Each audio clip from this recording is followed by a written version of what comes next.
Just want to share my thoughts as a recap of free agency and activities surrounding the club. A year ago, we became Stanley Cup champions. We were fortunate to only have two UFAs on our team at that time that we wished to retain, and Aiden Hill and Ivan Barbashev. Led to one move of Riley Smith being traded. Fortunate that the remainder of our team was under contract and intact. This year we went into the season with five UFAs, Chandler, Marshy, Will Carrier, Michael Amadio, along with Alec Martinez on our back end. And the reality of winning the Stanley Cup took place this year, as opposed more so to last year when you would expect. Over the course of the season, we tried to sign every player that was an unrestricted free agent, with the exception of Alec Martinez. We agreed to wait till the end of the year. So we had conversations with the representatives of each player, and the players, as is their right, really wanted to capitalize on being champions and really wanted to do the best they could in contract negotiations, looking at it as their chance to really sign the best contract possible.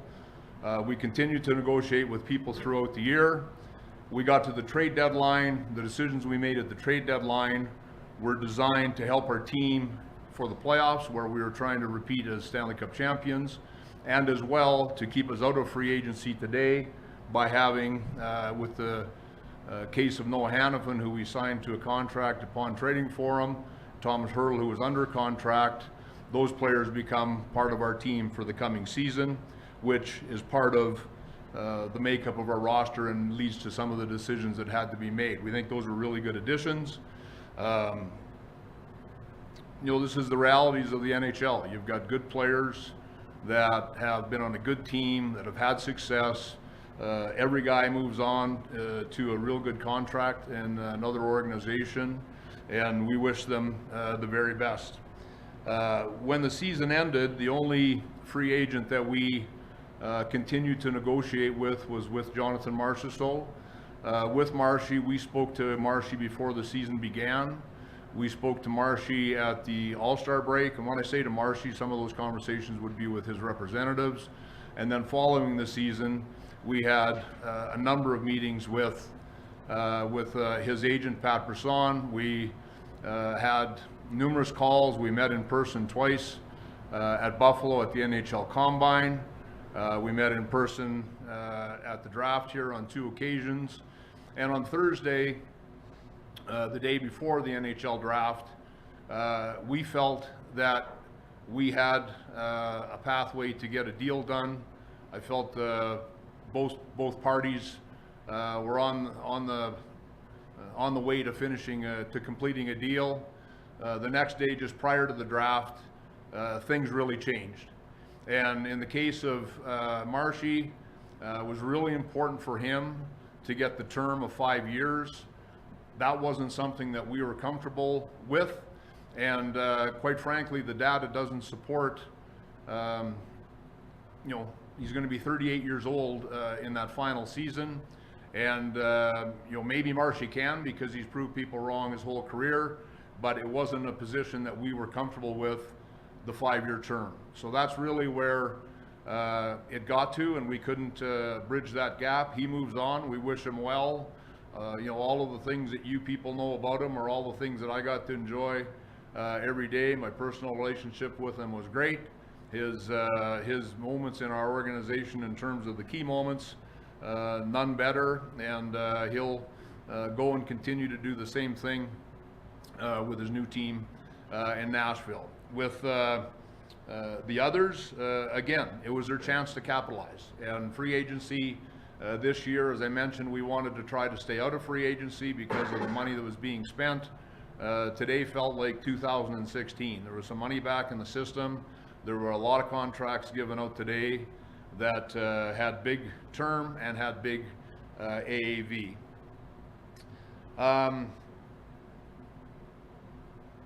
Those would be my opening thoughts on the free agents that are outgoing. In terms of what we did with our roster, of course, we talked about the trade on Saturday of Logan Thompson, talked about the trade of Paul Cotter, the acquisition of Alexander Holtz and Akira Schmid.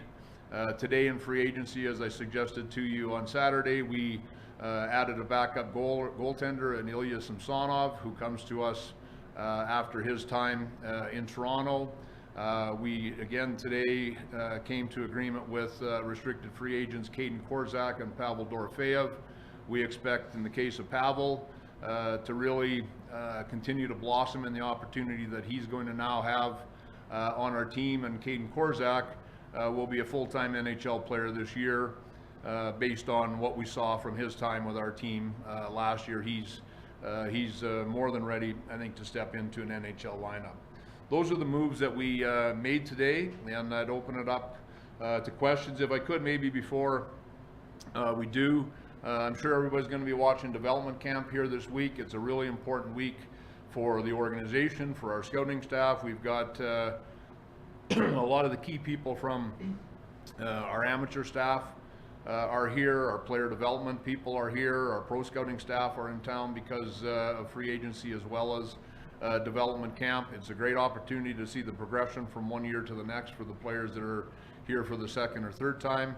It's a good opportunity for our organization to look at college free agents. So we look forward to watching the players on ice this week. I'd open it up to any questions.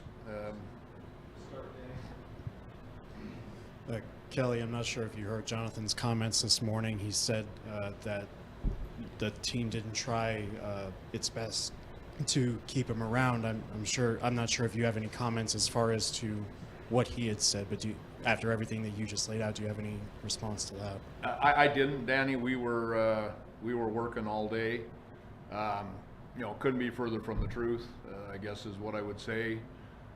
Marshy's a fiery guy, so he would perhaps feel that way. I think anybody that's knows me, knows Marshy, our time together in this organization, the value we have on him, the respect we have for him, I would disagree with that, Dan. Can you just talk about what you liked in Ilya Samsonov? And we haven't seen the details of that. If you could just give us what the terms of the deal were. It's a one-year contract for $1.8 million, and we did a lot of work on our goaltending with Sean Burke and Mike Rosati as well, who is in our organization evaluating goaltenders, and Sean feels he's a real good goaltender that had a down year, and is a perfect guy to bet on and bring in. Similar mindset or thought process to when we acquired Aiden Hill. Danny. Former first-round pick, good pedigree, size, athleticism.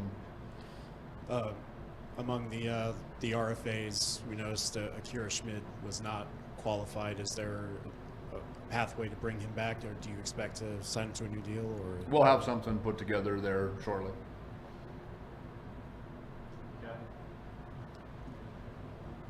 How much more activity do you anticipate, whether it be through free agents remaining or possible trades? Both are possible. I don't know that anything's necessarily probable, but both are possibilities. When we look at our team next year, we feel we're really strong in goal. Love our defense, love our centers. I think that we've got some forwards on the wings that are ready to take on more responsibility and bigger roles. We might continue to look there. We've got some younger people that I think are going to get better looks for opportunities to play, and that's a little bit of the transition when some players move on from an organization. It's going to provide opportunity for some other players, and you go back to the expansion year. That was all about guys coming in and getting more opportunity than the year before where they played. So we'll see how that plays out, but we're open-minded to either possibility.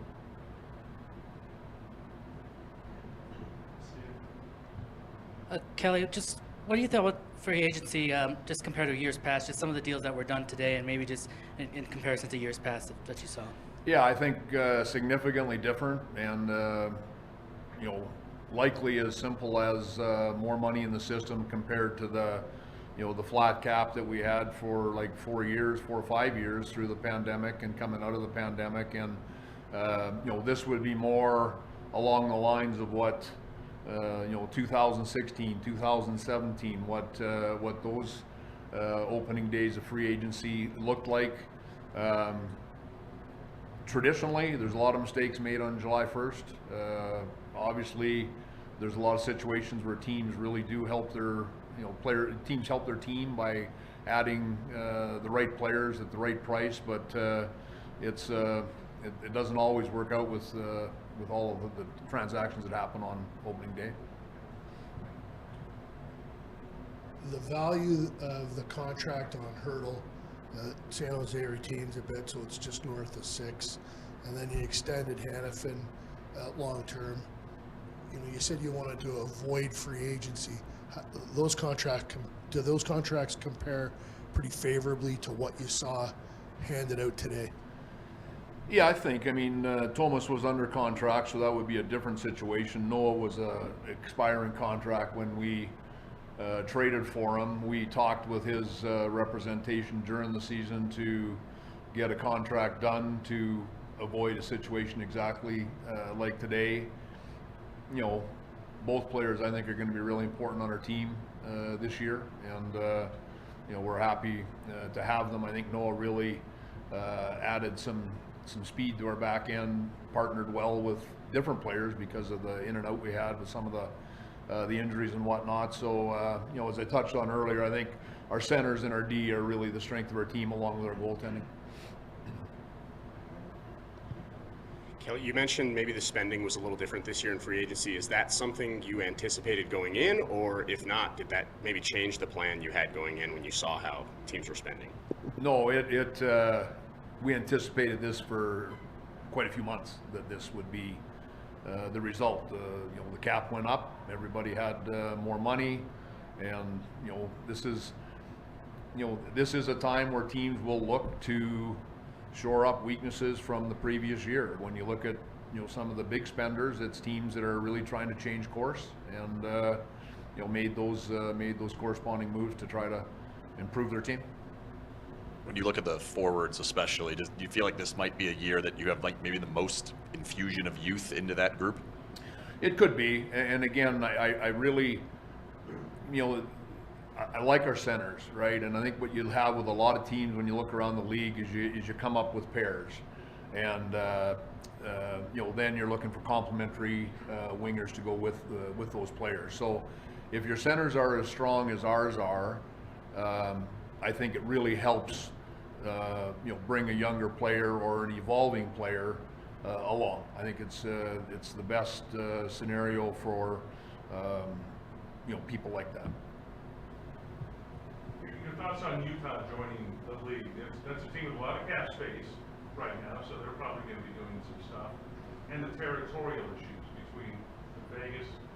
You guys helped establish hockey to some degree up there. They had minor leagues for a long time, but yeah, I wouldn't say they're going to be doing some things. I would say they have done some things. Yeah.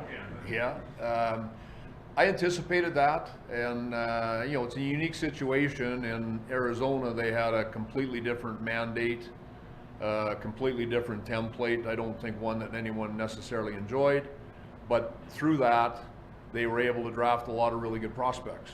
They were always, they were acquiring dead money to hit the floor. So when they go to Utah and they have much more solid ownership and a lot of cap space, really strong forwards. Really, I think they only had one or two defensemen under contract, so it allows them to go to the market and really improve their team. And then they also made one really big trade. So I anticipated, right back to the move, that they would change the look of our conference, and I believe that they will. And the territorial issues. Well, I think those are good for us, right? I think that when you have those teams that are nearby, I feel like that's going to potentially be a little bit better rivalry for us than maybe what Arizona was. We've played in the exact building that they're going to open up with. We played, I think, 3 times there in the past. Interestingly, it was LA's home game that we played in Salt Lake each time. and it was really neat how pro Vegas, the fans there were, even though it was LA's home game. So we have lost some fans, I guess, from Salt Lake, but it's I think it's great for the league. I think it'll be a really good franchise. Normally at development camp, you have the ECHL coaches involved, but right now you guys are still reworking that. So any news about that that's going to come down about your new CHL affiliate? Yeah, I think some of those things are pending. Like I think a lot of that traction will start to happen. In our world, everything is about the draft. Then it's about free agency. Then you have development camp, and then you move on to some of the other things that take place. Both with Henderson, with the ECHL teams as well. Anything else for Kelly today? I just had one closing comment I wanted to make. Days like this are tough for fans, and they're not easy for like the fans think they know our players. I know our players better than our fans do. So I've got relationships with each of these guys. You have to respect their rights as unrestricted free agents. That's the collective bargaining agreement. We didn't trade these players, so we tried to retain them. We're not going to go into the weeds in what each contract negotiation was with each player, but we were not after huge hometown discounts or anything else like that. We made, I thought, real fair, reasonable offers. I think they would say the same. They had a chance to do something different, and they chose to do that. These aren't guys that had a bullseye on them that we wanted to trade out of the organization. Every one of those guys is a Stanley Cup champion, and when you win a Stanley Cup, you're going to have a connection to those people the rest of your life, not just for the next 6 months or the next year. Those are people that you'll walk with forever. I know last year when we would meet, when we would play the teams in the playoffs that had our players on them. So when we played Winnipeg and we had Laurent Brossoit come over to our dressing room and present him with his Stanley Cup ring, when we gave Riley Smith his Stanley Cup ring at the White House, when we had Jonathan Quick come into our room and get his ring presented to him, those are really tremendous memories that aren't changed by any of these things that happen. It was a really special group, and when you go and look backwards at the teams that win Stanley Cup championships, the Colorado Avalanche, Tampa, pick one. It's the nature of the business. Part of the reason we won the Stanley Cup is we had so many players outperform their contract.